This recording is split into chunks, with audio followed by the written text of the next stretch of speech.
Tony Stewart has just become the fourth different car to lead the Camping World 300 at Daytona, but he will give it back away to the 29 of Clint Bowyer, and here comes Kyle Busch now all the way to second spot. Looks like every lead change we've had is because the leader gets loose and just can't hold it wide open. And we just saw that with Stewart. Stewart's car looked great until he got to the front, and then you saw that thing jump around after he led a few laps. The only one we haven't seen out of shape is Kyle Busch. He's the first one you think would be out of shape. Yeah, but his car looks the best of all of these cars that we've seen. It'll be interesting to see as he gets some clean air, but he has been in that position before, and it didn't seem that it affected him that much. But he gets to the very front where he's got all of that downforce on the front end.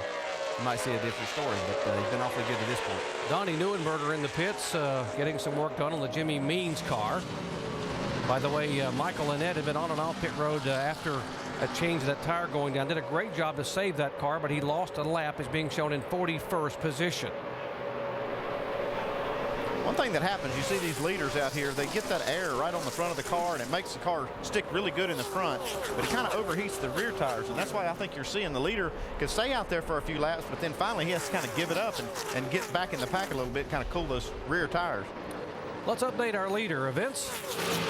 Well, that leader is the 29 car of Clint Bowyer, and he just came over the radio and said, my car is really, really loose. He's sharing the ride this year with that man you see on the left-hand side of the screen, Jeff Burton, and also Stephen Light getting in the car for some races this season. Burton, very interesting, went around to each of the pit crew members when he came into the box today and shook each of their hands. This is a team that has its sights set on the Owners' Championship. Remember, Clint Bowyer won the Drivers' Championship last year, not going to go the full season this time around, but they have their sights set on getting the owner's ring in 2009. Bowyer looking forward to that pit stop, by the way, to tighten this thing up.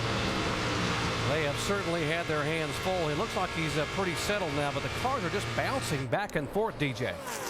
Yeah, these guys are on, they don't have bump stops to ride on, so they're on real springs basically here. And whenever you're doing that, and they have basically a spring rule is what they can do up there. So it causes the car to move around, and this is a very, very rough racetrack, and so it just makes it difficult.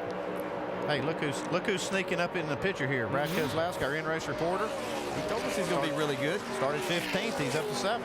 He moved up a couple of spots in the first 3 or 4 laps and then dropped about 6 positions and is now beginning to run him down. Yeah, and I'll tell you what, as a driver, when you come to Daytona, you know and you anticipate you're going to be 2 and 3 wide all the time. When things get strung out like this kind of early, you can almost take a breath and relax a little bit. Even though your car might not be perfect, you're able to relax because you're not in that hornet's nest all the time. Well, the reason they're getting strung out is because the cars are sliding everywhere, so I don't know how relaxed they are behind the wheel, but it does take that to where you don't have to watch each corner and out your mirror and 3 wide and all that stuff.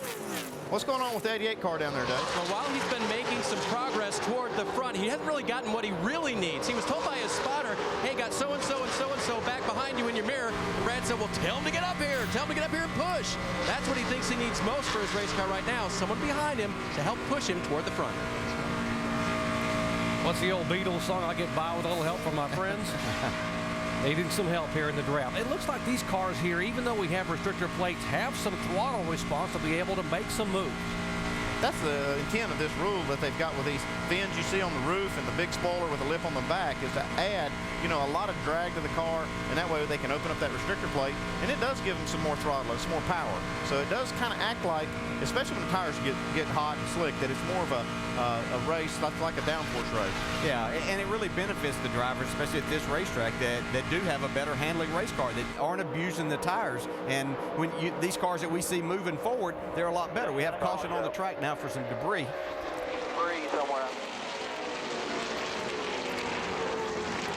We got Dale Jr. now moving up into the top 10.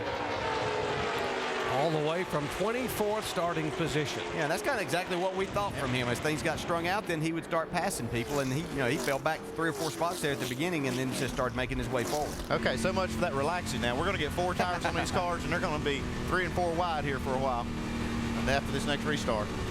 Now remember, these pit crews have not been to the racetrack either for 2.5 months. A lot of these guys are maybe a bit rusty, so this could be interesting here when they come on the pit road for the first time of the year. Well, one thing they haven't done is tested over the offseason, but I'll guarantee you that the pit crews have been practicing a lot at their shops, and they're ready to go right here.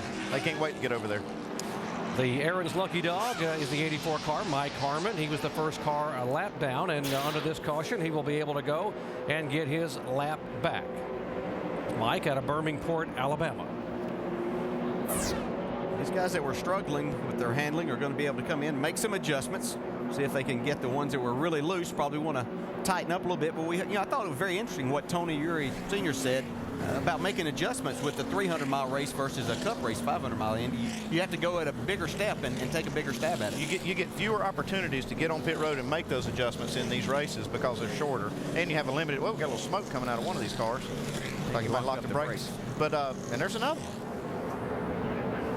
What's going on back there, but you just get fewer opportunities to do that, and that's why I think it's really key that some of these guys, these crew chiefs, know how to run a shorter race versus some of the Cup crew chiefs that are used to longer ones. If you just joined our coverage, this is the first caution flag of the day coming out on lap 26. Debris on the backstretch, and there are the safety crews over to pick up some pieces of metal that came off one of the cars. We have had 4 leaders, 4 different lead changes. Matt Kenseth has led the most laps, 15. Boyer led 10. Harvick and Stewart a lap each.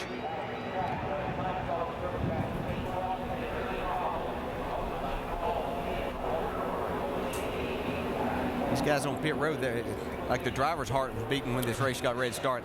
How about that? Oh yeah, you get up on that wall now. You're looking right here, and you see your car coming down. If you're on Clint Boyer's crew, you're seeing your car coming down through there, saying, "Okay," and it's a long way down there. Like you say, that heart beats racing.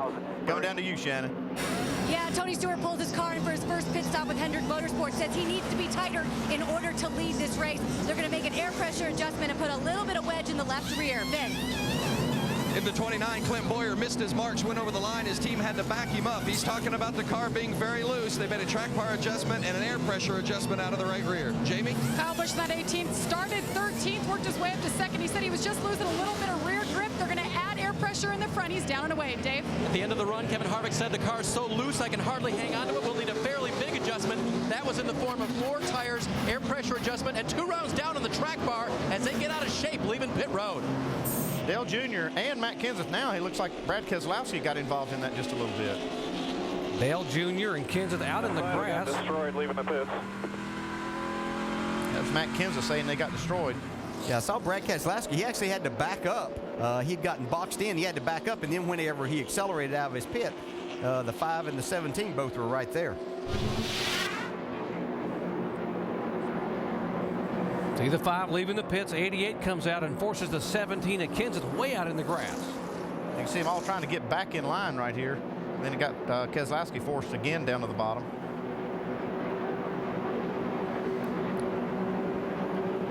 I have to say that's a mistake on Keselowski's part. He just took too much real estate coming out of his pit stall and really took those guys by surprise. And here's the bad part. He almost got the boss, the man who owns his car. Might have made him a little mad, too. Back with the restart at Daytona in just a moment.